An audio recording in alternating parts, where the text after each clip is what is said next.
warahmatullahi wabarakatuh.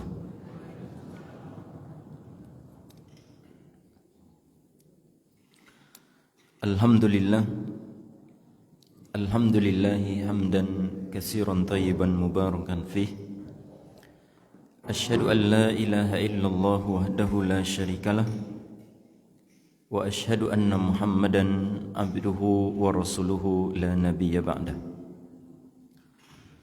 Allahumma salli wa sallim wa barik wa zid wa an'im ala hadzal nabiyil karim wa ala alihi wa sahbihi wa man ihtada bihadihi ila yaumiddin, amma ba'du. Puji beserta syukur kita haturkan kepada Allah Subhanahu wa taala.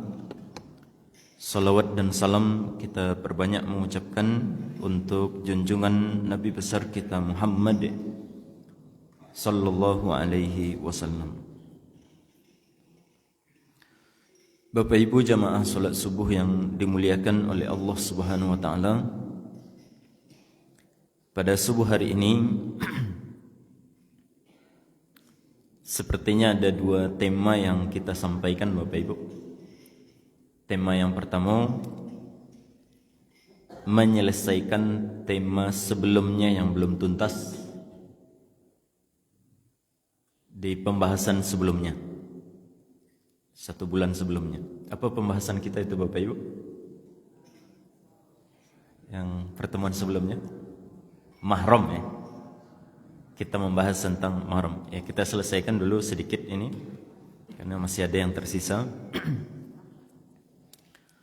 Jadi mahram yang kita bahas itu Bapak Ibu adalah orang-orang yang haram untuk dinikahi.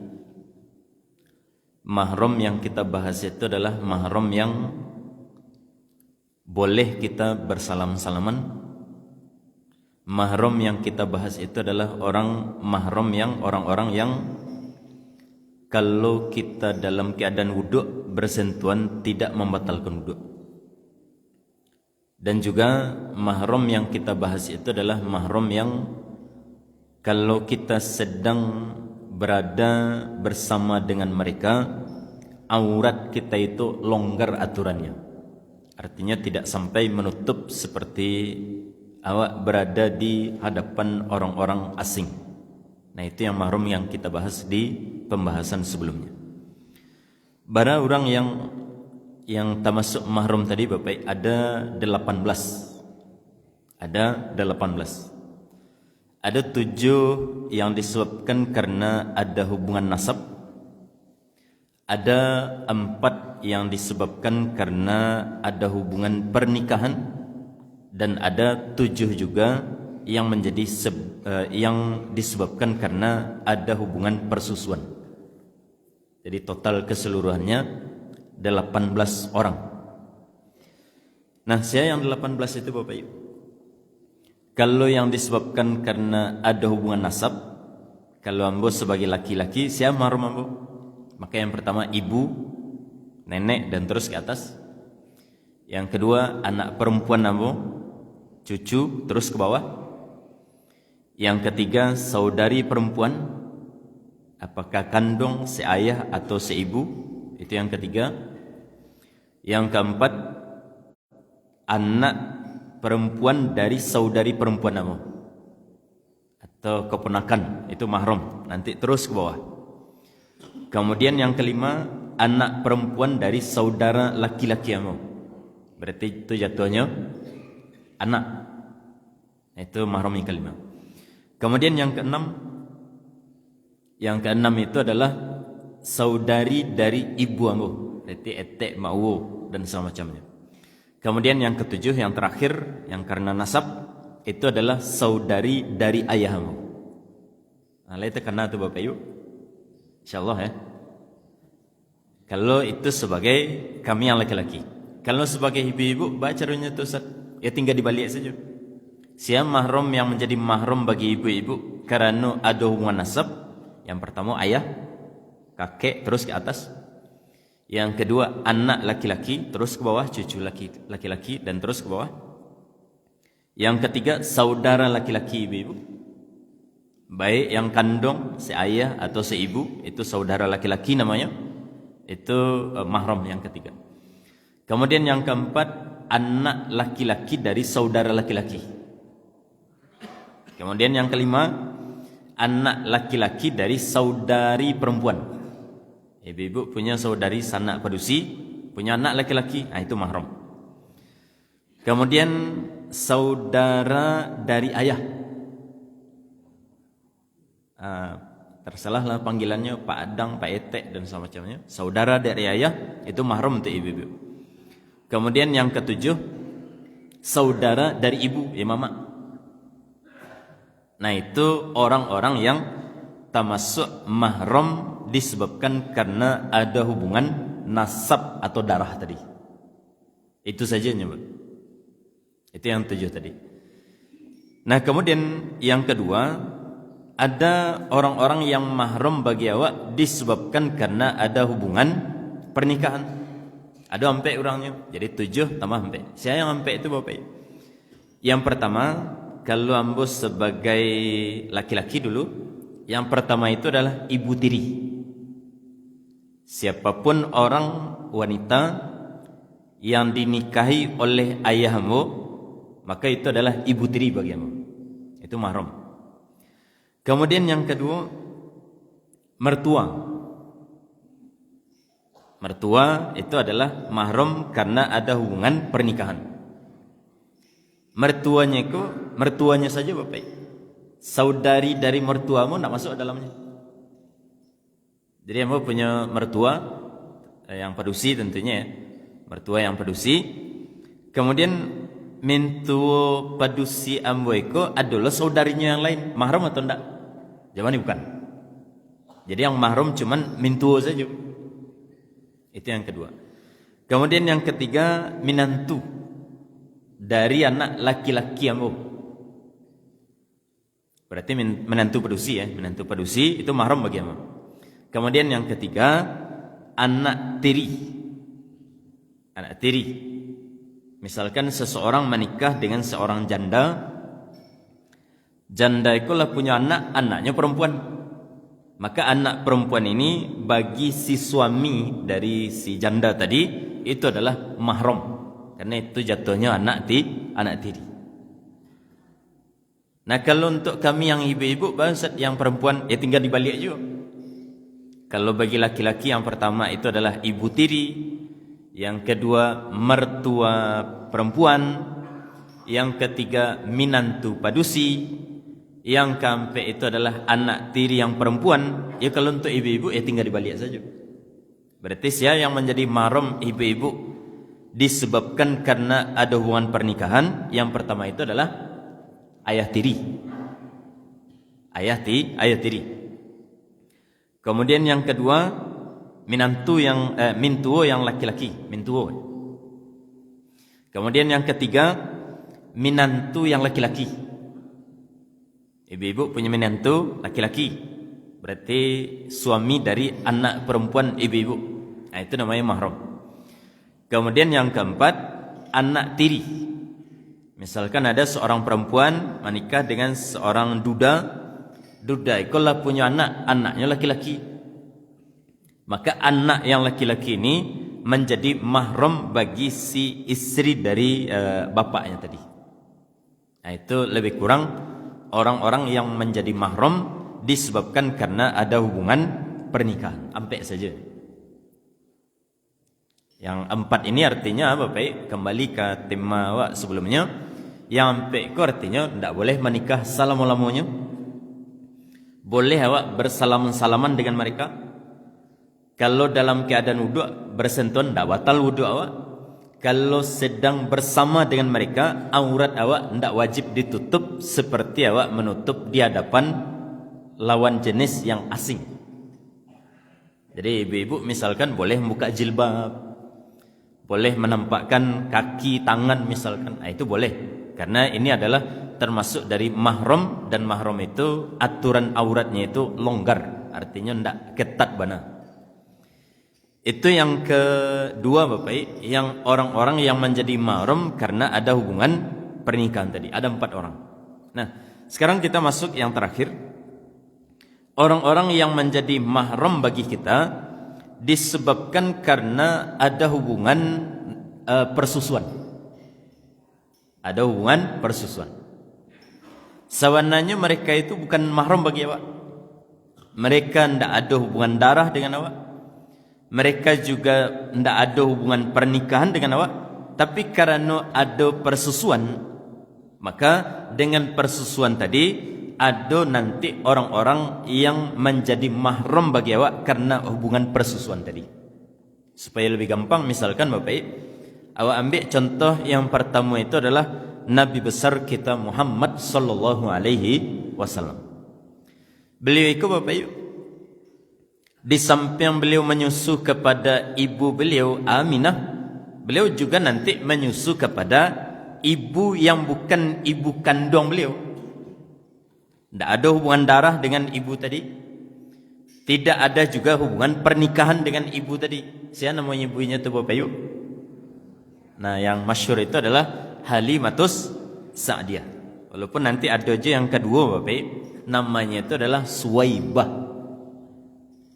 Suwaibah, kemudian baru nanti Halimatus Sa'diyah. Cuma tidak masalah. Sebagai contoh kita ambil misalkan Halimatus Sa'diyah. Nabi SAW menyusu kepada ibu yang namanya Halimatus Sa'diyah. Nah, dengan Nabi menyusu kepada Halimatus Sa'diyah, maka nanti ada orang-orang dari keluarga Halimatus Sa'diyah yang akan menjadi mahram bagi Nabi.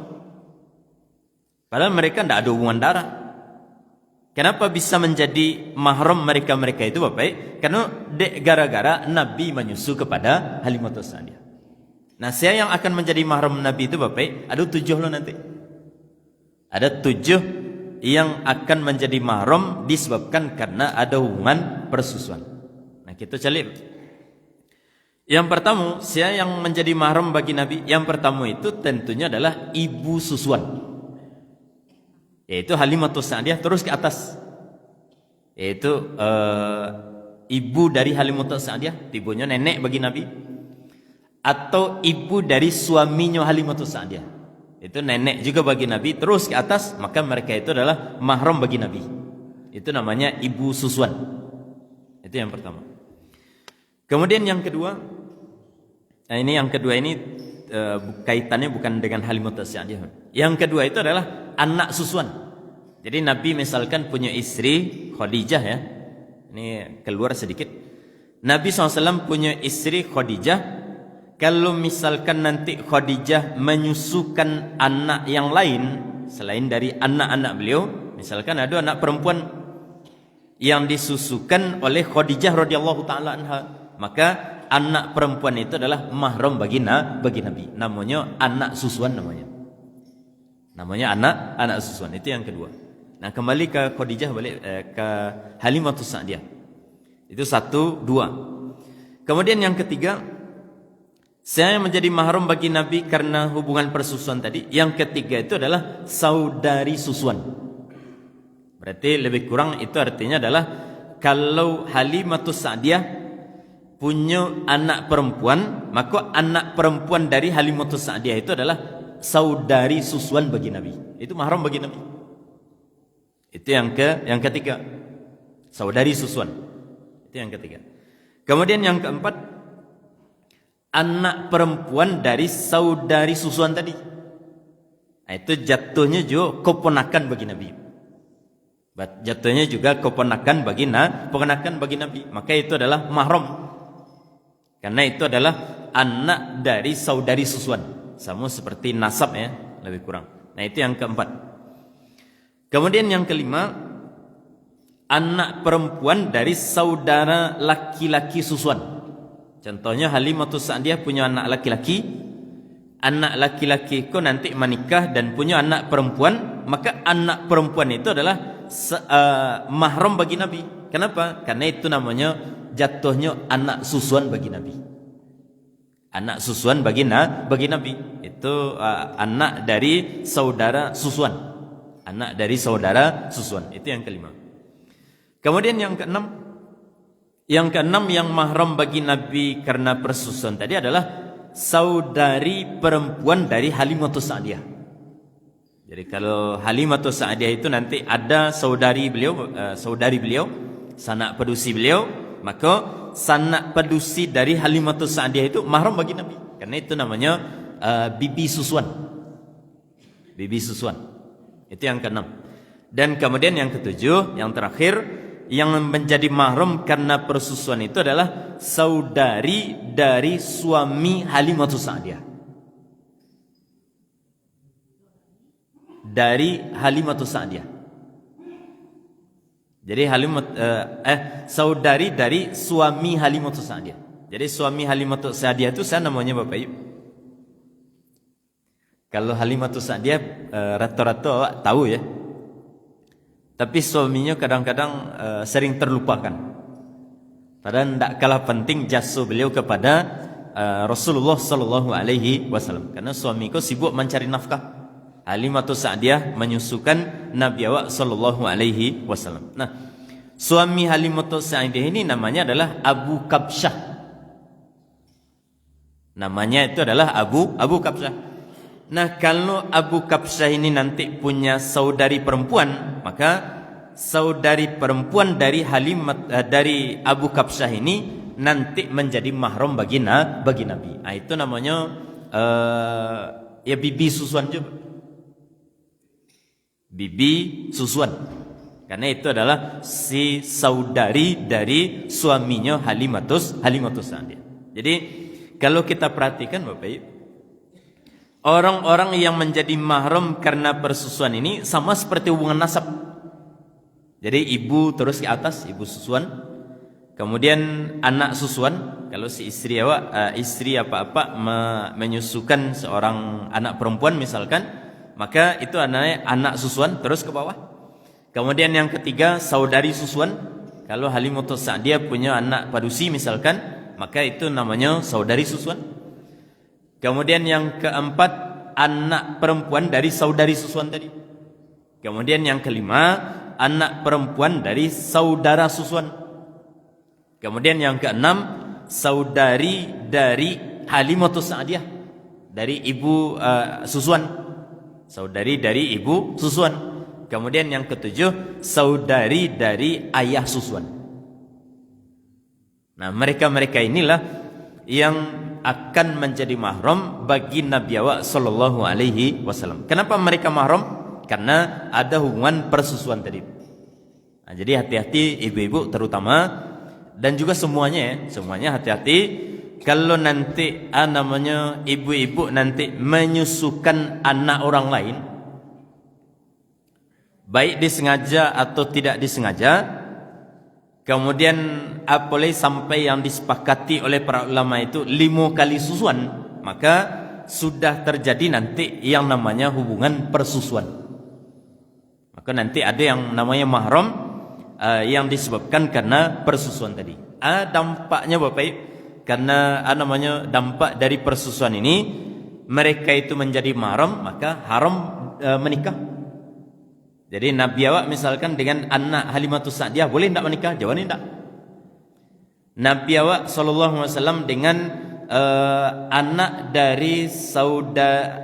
dari anak Halimatus Sa'diyah boleh tidak menikah? Jawabannya tidak. Karena itu keponakan, itu anak jatuhnya bagi Nabi.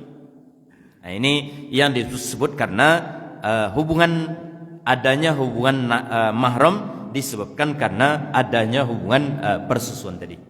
Nah, itu kelanjutan Bapak Ibu atau menyempurnakan materi yang sebelumnya yang belum kita selesaikan. Jadi hubungan persusuan mereka itu akan menjadi mahram bagi awak. Kalau mereka itu sudah mahram, maka tidak boleh menikah, boleh bersalaman dalam keadaan wudhu, tidak batal wudhunya, dan aurat awak di hadapan mereka itu aturannya itu longgar sedikit. Nah, itu barangkali kelanjutan dari materi yang sebelumnya belum kita selesaikan. Kira-kira dari situ ada pertanyaan Bapak Ibu sebelum pindah ke materi yang berikut. Ya, silakan. Apa?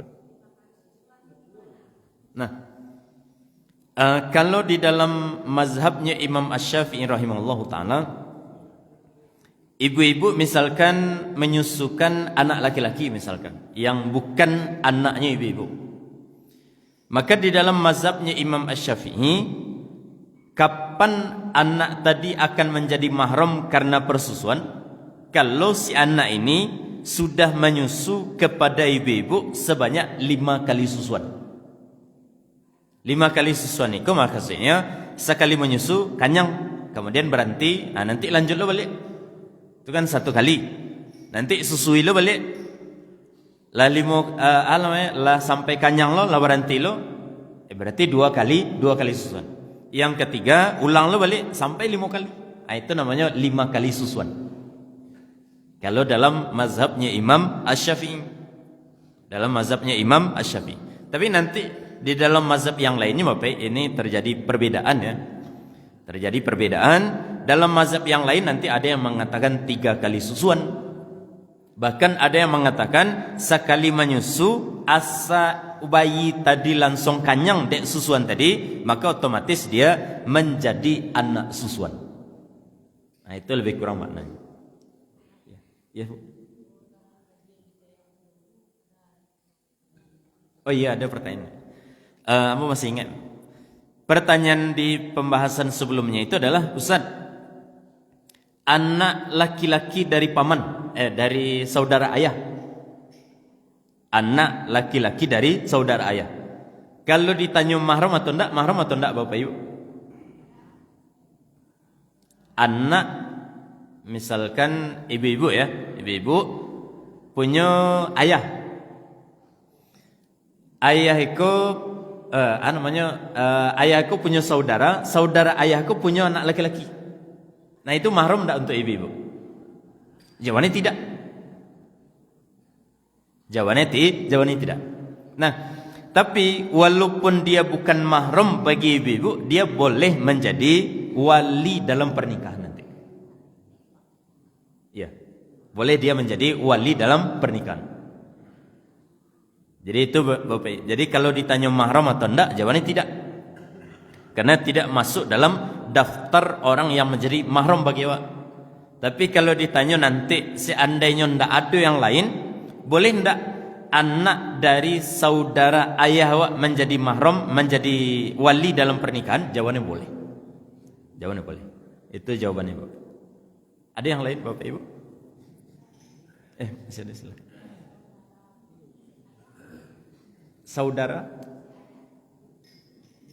Saudara si ayah itu mahram. Tadi kita sampaikan ibu-ibu saya mahram di antaranya saudara si ayah itu mahram. Jadi saudara kandung artinya si ayah dan si ibu, atau saudara si ayah atau saudara si ibu, itu nanti menjadi mahram bagi ibu-ibu. Mahram itu. Iya.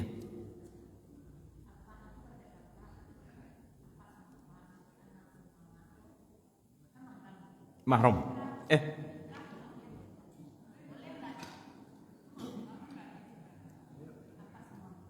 Apa sama apa? Punya anak. Anaknya menikah.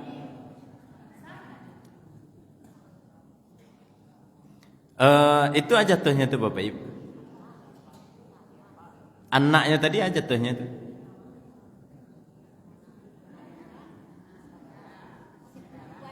Sepupu kan? Kalau sepupu itu boleh nikah. Boleh menikah.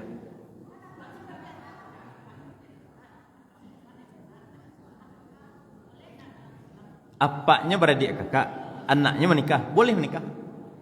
Karena mereka bukan mahram.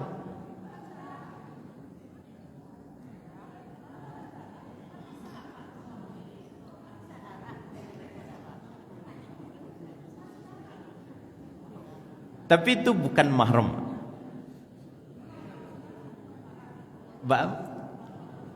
Jadi yang mahram itu ya, yang mahram yang pertama kita calik balik. Ini untuk laki-laki atau untuk ibu yang produksi kok? Kita contohkan. Yang laki-laki. Ambo misalkan, saya yang mahram ambo. Yang mahram itu ibu kandung, Yang kedua anak perempuan kamu, terus ke bawah ya. Yang ketiga saudari kandung kamu, atau seayah atau seibu. Yang keempat anak perempuan dari saudari perempuan. Yang kelima anak perempuan dari saudara laki-laki. Anak perempuan dari saudara laki-laki. Itu yang kelima. Yang keenam yang menjadi mahram itu adalah saudari dari ibumu. Dan yang ketujuh adalah saudari dari ayahmu. Itu saja yang mahram.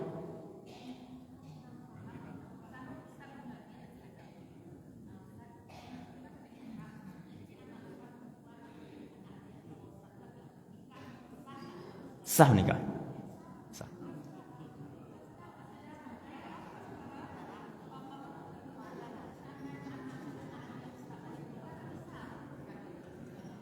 Ambo dengan anak dari saudara laki-laki itu memang tidak boleh ya. Itu memang tidak boleh, itu mahram. Tapi kalau anak dengan anak itu sah.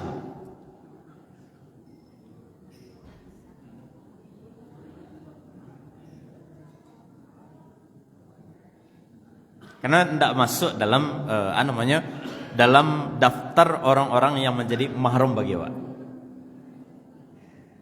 Itu tidak masuk dalam daftar orang-orang yang menjadi mahram bagi awak. Iya.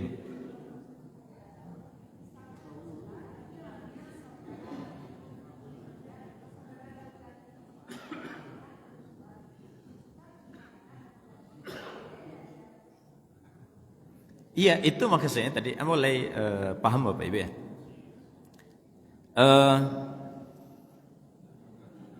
Jadi misalkan kalau amu pribadi misalkan amu pribadi punya ayah amu itu punya saudara. Saudara dari ayah amu itu punya anak nanti. Punya anak berusi. Saudara dari ayah amu punya nanti punya anak berusi. Boleh ndak amu menikah dengannya? Jawabannya boleh.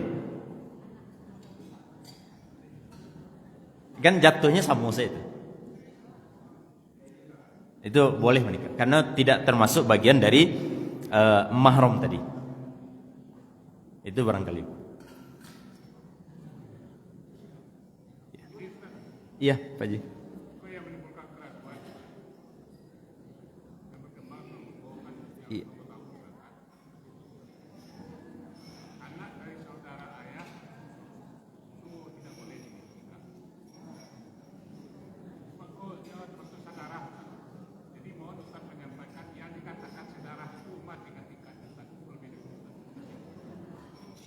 Yang dikatakan sedarah ya. Tadi kita sampaikan Bapak, yang sedarah itu ya. Yang mahram disebabkan karena sedarah itu, yang pertama ibu ambo itu mahram ya.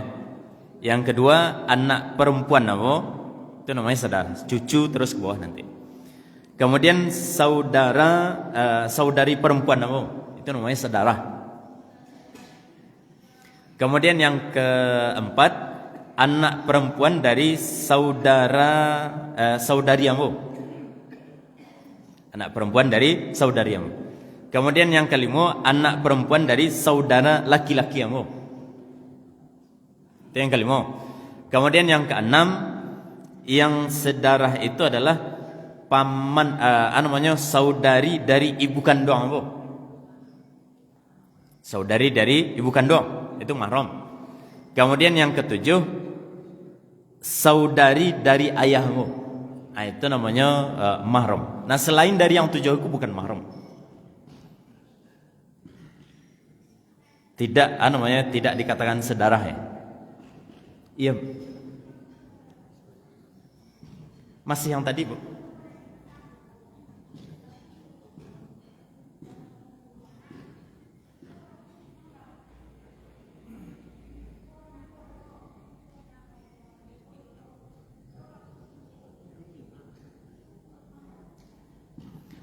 Itu iya pertanyaan yang tadi kan Bu ya.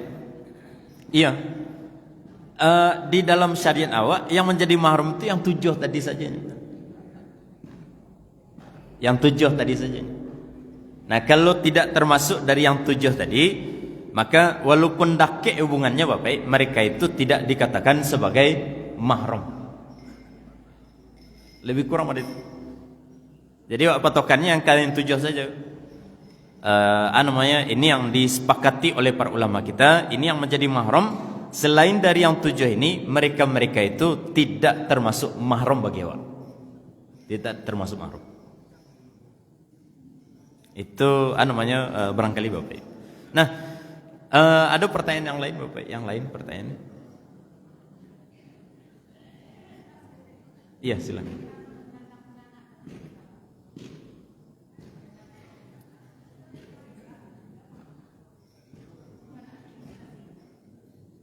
Kurang jaleh, mohon maaf.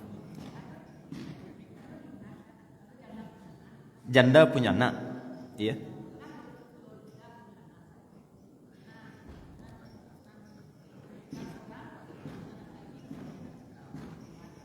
Iya. Mahram. Jawabannya tidak. Tidak mahram. Jadi duda menikah dengan janda, Ustaz. Masing-masing punya anak, anaknya lawan jenis. Ada berusia, ada laki-laki. Itu kan namanya saudara tiri ya, atau saudari tiri. Nah, mereka itu mahram atau enggak? Jawabannya tidak. Boleh menikah. Mereka bukan mahram. Jadi saudara tiri itu bukan mahram. Dan kalau menikah, boleh enggak menikah? Jawabannya boleh. Boleh enggak bersalaman-salaman? Jawabannya enggak boleh. Itu lebih kurang. Bang,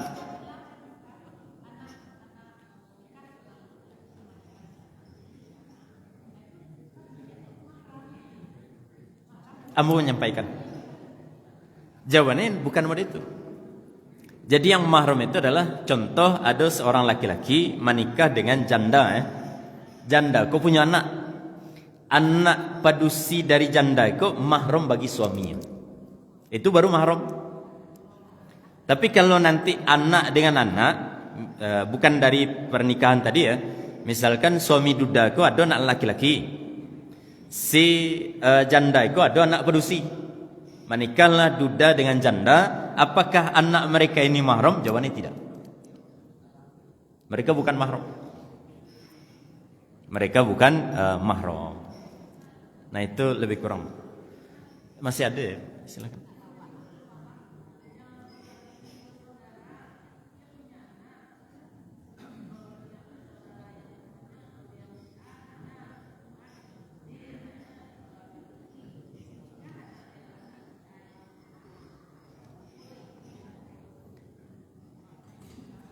Pertanyaannya, mereka mahram atau enggak Bapak Ibu? Bapaknya bersaudara. Kalau calik dari yang 7 itu masuk atau enggak tuh Bapak Ibu? Dari yang 7 tadi ya, tak masuk atau enggak? Atau mereka Bapak Ibu, untuk lebih pastinya barangkali dek Bapak Ibu sadonya keberatan ya. Pasti boleh. Tapi yang saya tahu ya, bahwa selain dari yang 7 yang kita sebutkan itu bukan mahram, walaupun dakik hubungannya. Jadi memang kalau berbicara tentang hubungan darah, awakku Bapak, ada lah ya sangkut pautnya satu dengan yang lain. Tapi nanti oleh syariat kita itu dibatasi sampai yang 7 itu saja. Itu yang nanti menjadi mahram. Itu yang tidak boleh terjadi pernikahan. Dan hukum-hukum turunan dari mahram itu sendiri. Tapi nanti insyaallah mau konfirmasi dulu. Iya, silakan.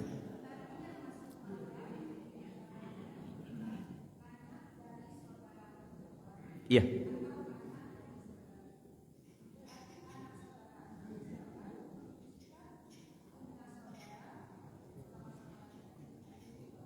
Iya. Bagi ambo itu anak tadi mahram.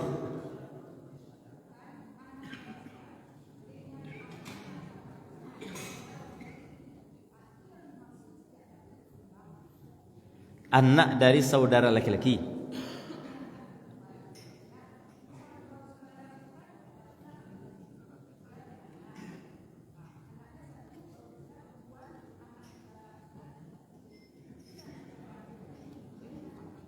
Ya nanti ambo konfirmasi balik Bapak.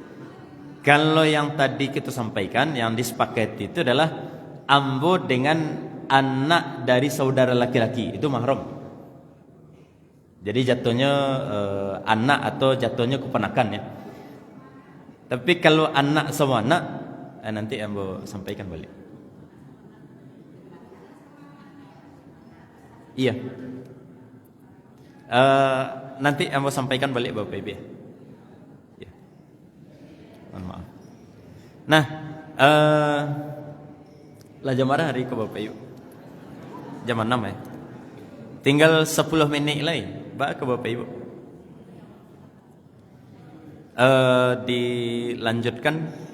Lanjutkan saja Pak ya. Lanjut seketik ya. Jadi kita lanjutkan sedikit materi yang kita bahas. Sebenarnya tadi nionya seketik saja Bapak Ibu, pembahasan tentang mahram ya.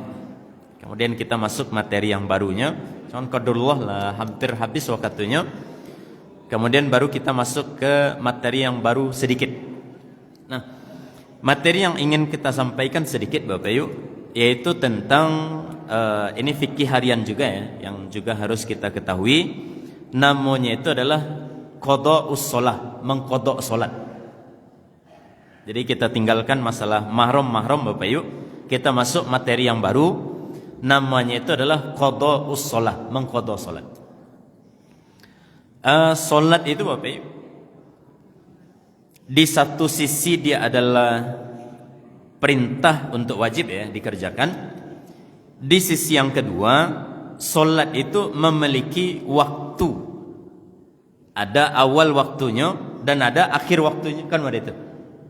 Waktu salat subuh misalkan mulai dari azan sampai terbit matahari, sampai syuruk. Waktu salat zuhur mulai dari tergelincir sampai nanti bayang satu benda sama tinggi dengan benda aslinya. Lebih kurang kan ada itu. Jadi solat itu memiliki waktu masing-masing. Kalau kita mengerjakan solat itu masih di waktunya Bapak, masih di waktunya, itu namanya adaan. Namanya Bapak Ibu, adaan. Tapi nanti kalau seandainya sudah habis waktunya, baru awak nio mengerjakan solat tadi. Itu namanya Bapak Ibu qada namanya. Namanya qada. Jadi ada adaan dan ada qadaan. Kalau kerjakan di waktunya namanya qada, adaan. Kalau kita kerjakan di luar waktunya, artinya setelah berlalu habis waktunya baru kerjakan, maka itu namanya qadaan. Namanya qada. Kalau baca niat tadi lebih kurang. Kalau adaan itu usolli fardhu subhi rak'ataini adaan lillahi ta'ala.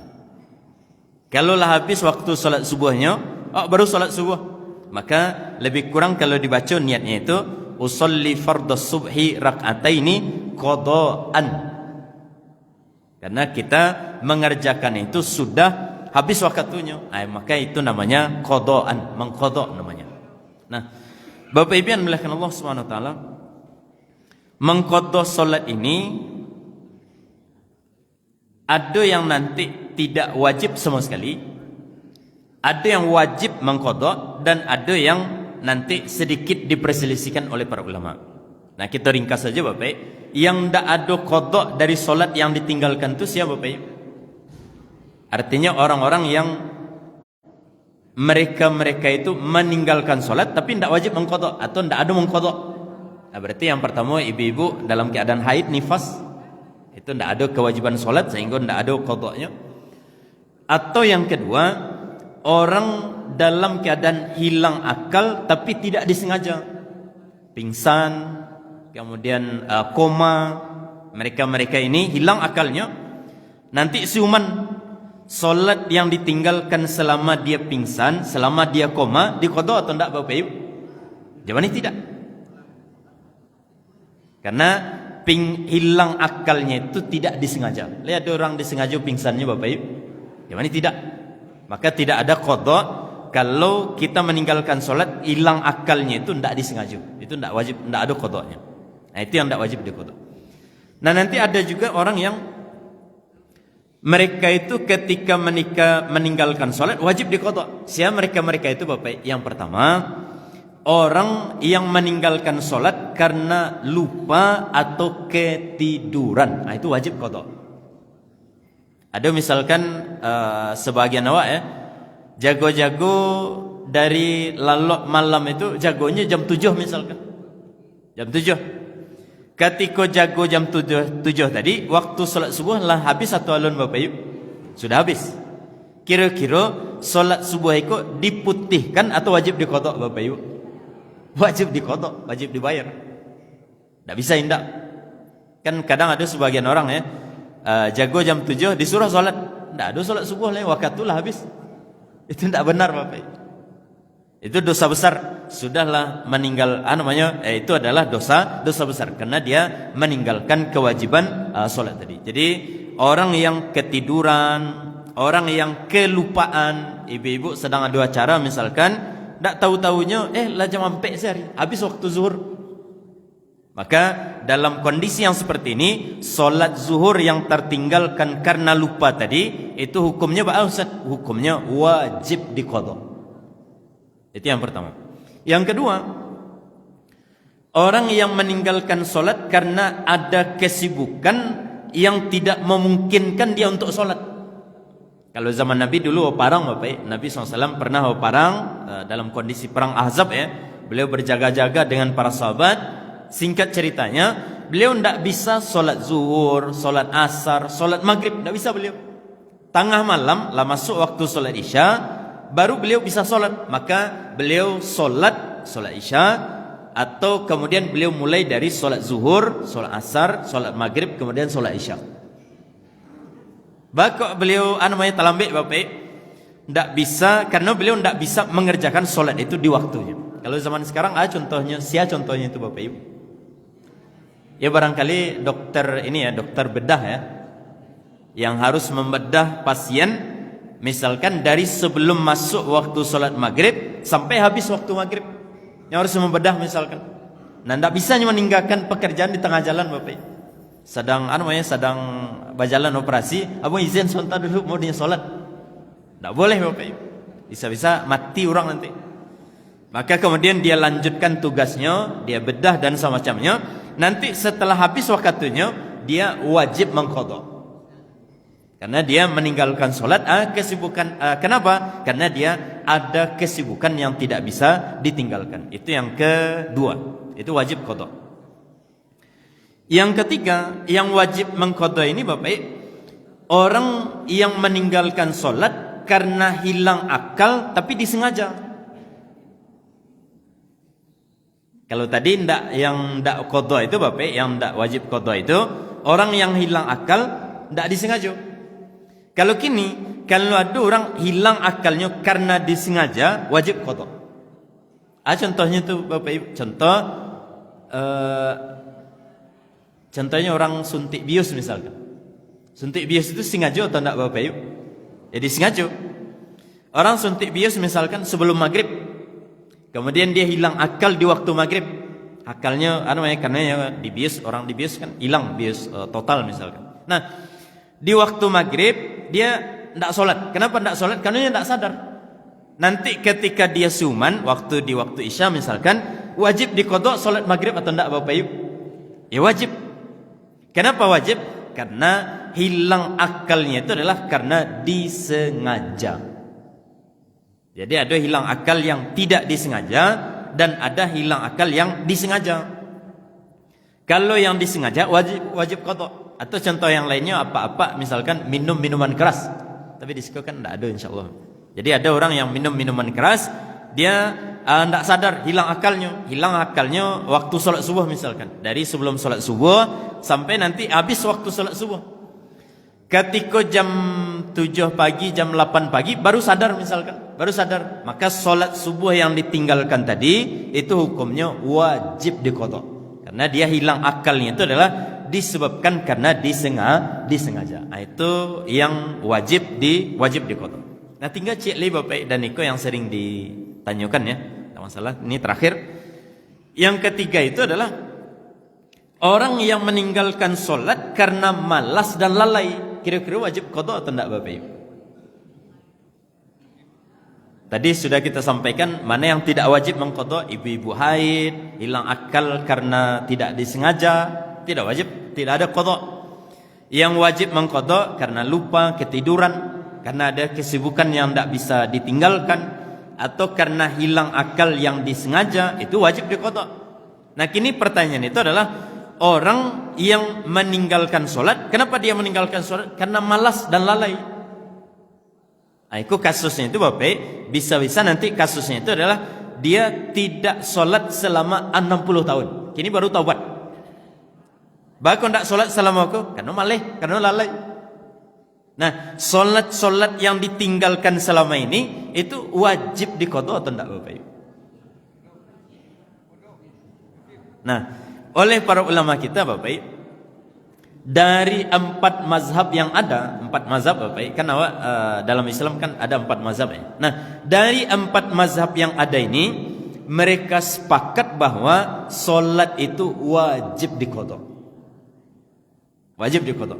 Tapi ambolah tinggalnya 60 tahun Ustaz, walaupun 60 tahun, wajib diqada. Karena hutang solat ke Bapak sama oleh sebagian ustaz itu sama jo membayar listrik misalkan, atau membayar pajak kendaraan mobil misalkan. Oh, misalkan tahun kini tidak bisa membayar, habis harusnya dibayar sampai bulan September misalkan. Lah habis bulan September awak alun jo membayar, masuk bulan Oktober, masuk bulan November, masuk bulan Desember, datang awak ke kantor pajak, kemudian awak bayar pajak awak, kira-kira yang tahun lalu itu dimintanya balik atau tidak Bapak Ibu? Atau kata orang pajak kok, karena waktunya sudah habis maka diputihkan. Mau itu atau tidak Bapak Ibu? Jauh ini tidak. Jauh ini tidak. Jadi yang sudah berlalu itu Bapak Ibu, walaupunlah habis waktu pembayarannya, tetap diminta juga. Nah, solat lebih kurang pada itu. Solat itu adalah satu kewajiban yang tidak bisa ditinggalkan sama sekali. Karena lalu tidak bisa tinggal, karena kelupaan tidak bisa ditinggalkan. Termasuk juga orang-orang yang malas, orang-orang yang lalai, kemudian mereka meninggalkan solat. Nanti kalau mereka itu sudah labar taubat, maka wajib juga bagi mereka untuk membayarkan hutang solat yang selama ini ditinggalkan. Nah, itu 4 mazhab itu ada itu. Karena mereka meyakini bahwa solat itu sama seperti utang. Jadi walaupun waktunya itu sudah habis ya, waktu yang disepakati untuk membayarnya itu sudah habis, tapi bukan berarti ketika tidak dibayar dalam jangka waktu tadi berarti lunas saja. Tak pada itu. Sama dengan utang awak sama awak Bapak Ibu. Misal ambo berutang ke ibu-ibu misalkan, Bu, ambo berutang beliau Ustaz bayar, ambo bayar hari Sabtu besok. Hari Sabtu mau bayar. Ternyata di hari Sabtu kok mulai dari pagi sampai malamnya ambo tidak bayar utang. Apakah di hari Minggunya ambo lah bebas dari utang tadi Bapak Ibu? Jawabannya tidak. Di hari Minggunya tetapnya ada kewajiban untuk membayar. Yang lebih kurang solat itu model itu. Oleh jumhur dari para ulama kita, yaitu 4 mazhab tadi. Jadi mereka mengatakan bahwa orang yang meninggalkan solat karena malas dan lalai ini, mereka wajib membayarkan utang solat yang pernah mereka tinggalkan. Artinya mereka wajib mengqadha. Nah, ini jumhur para ulama. Tapi memang nanti Bapak, oleh para ulama kita itu, ketika mereka membayarkan hutang solat yang selama ini ditinggalkan, nanti mereka magih ke lapangan. Ke lapangan itu Bapak, yang akan membayar hutang solat itu adalah yang pertama orang-orang yang sudah memiliki iman yang agak kuat. Artinya jangan orang-orang yang baru bertaubat Bapak, para iman batatu misalkan, kemudian dia baru taubat. Ketika nya taubat, kemudian tak sampaikan deknya, ambo salamukum ndak ada solat. Berarti wajib qadha yang salamu itu. Dia baru taubat. Dia baru taubat, kemudian awak langsung menyuruhnya untuk membayar qadha solat tadi. Maka ini namanya tidak benar. Jadi padialahnya menikmati solatnya dulu sampai nanti keimanan itu lah kira-kira kuat Bapak, maka kemudian baru kita ingatkan untuk membayarkan solat yang selama ini ditinggalkan. Jadi biar imannya kuat dulu. Jangan orang-orang yang baru taubat disuruh untuk mengqadha. Nanti ujung-ujungnya mereka namanya Bapak daripada taubat nanti enggak taubat nih. Karena utang solatnya banyak. Nah, itu yang pertama. Yang kedua, yang dianjurkan untuk membayar mengqadha solat ini Bapak, solat yang lama tertinggal itu adalah orang-orang yang sudah terbebas dari kesibukan kewajiban mencari nafkah. Artinya kalau hari-harinya itu masih sibuknya Bapak, masih barek tanggung jawab mencari nafkahnya, harus namanya kerajo siang bahkan dari subuh sampai malam misalkan dalam mencari nafkah, maka orang-orang yang seperti ini belum dianjurkan untuk membayarkan qadha salat tadi. Karena masih barek bagi mereka. Jadi barangkali imannya lah kuat ya, tapi karena kesibukan tadi barangkali ini menyulitkan bagi mereka. Maka syariat itu atau para ulama kita menyatakan bahwa yang mengqadha itu adalah orang-orang yang kira-kira lahadu kelapangan waktu. Jadi imanlah kuat, waktunya lah lapang, mereka itu yang nanti diwajibkan untuk mengqadha solat yang selama ini ditinggalkan. Nah, itu barangkali kesimpulannya. Jadi qadha solat itu ada yang wajib, ada yang tidak wajib sama sekali, tidak ada qadha solat. Ada yang kedua yang wajib mengqadha solat dan tidak ada perbedaannya. Dan yang ketiga, ini yang ketiga, orang yang meninggalkan solat karena malas, karena lalai, oleh jumhur para ulama kita itu wajib mengqadha. Tapi memang nanti ada juga kalau ditanya-tanya Bapak, ada ndak ulama yang mengatakan tidak wajib Ustaz? Ya banyak, ada juga. Yaitu mazhab yang kelima ya. Mazhab itu namanya mazhab Az-Zahiri. Namanya mazhab Az-Zahiri.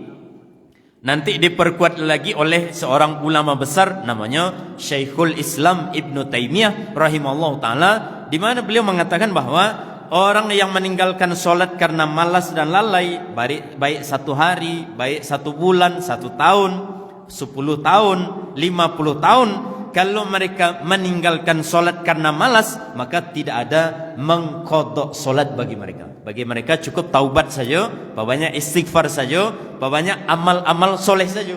Tapi sekali lagi, kalau niat aman Bapak, niat awak lebih berhati-hati, maka sebaiknya awak mengambil pendapat yang itu adalah jumhur dari para ulama.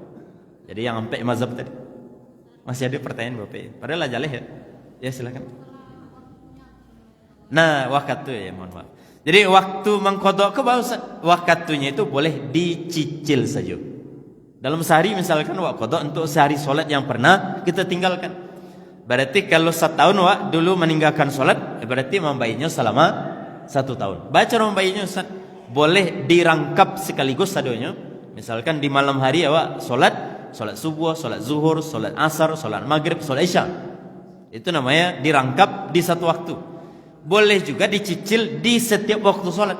Solat subuh awak tambahkan sebelumnya atau sesudahnya solat 2 rakaat lagi, yang itu adalah solat subuh untuk solat qadha. Solat zuhur lagi, solat asar lagi, solat maghrib, isya, solat maghrib dan isya lagi. Nah, itu namanya mencicil di setiap waktu solat. Ya.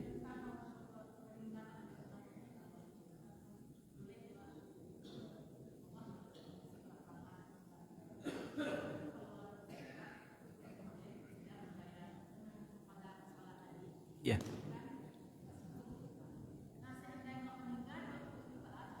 Yang penting diniatkan dulu. Yang penting kita niatkan dulu dalam hati awak. Sama dengan kasus orang yang punya utang solat 50 tahun. Nya baru taubat di umur 60 tahun. Berarti ada 50 tahun solat yang akan diqadhanya. Nah, nya baru membayar 1 tahun, kemudian nya mati. Nah, solat yang sampai 9 tahun itu Bapak yang belum dibayarkan, karena sudah ada niat dia untuk mengqadhanya, maka sudah dianggap lunas. Alhamdulillahnya pada itu. Jadi bayar sesuai dengan kemampuan. Dan yang 50 tahun itu dibayar dalam 1 waktu. Itu cara membayar itu. Jadi ini memberatkan. Nah, inilah lebih kurang Bapak yang kita bahas pada subuh hari ini. Mohon maaf banyak salah dan khilaf ya. Semoga apa yang kita sampaikan ini bermanfaat. Wassallallahu ala nabiyina Muhammadin wa ala alihi wa sahbihi ajma'in. Wassalamualaikum warahmatullahi wabarakatuh.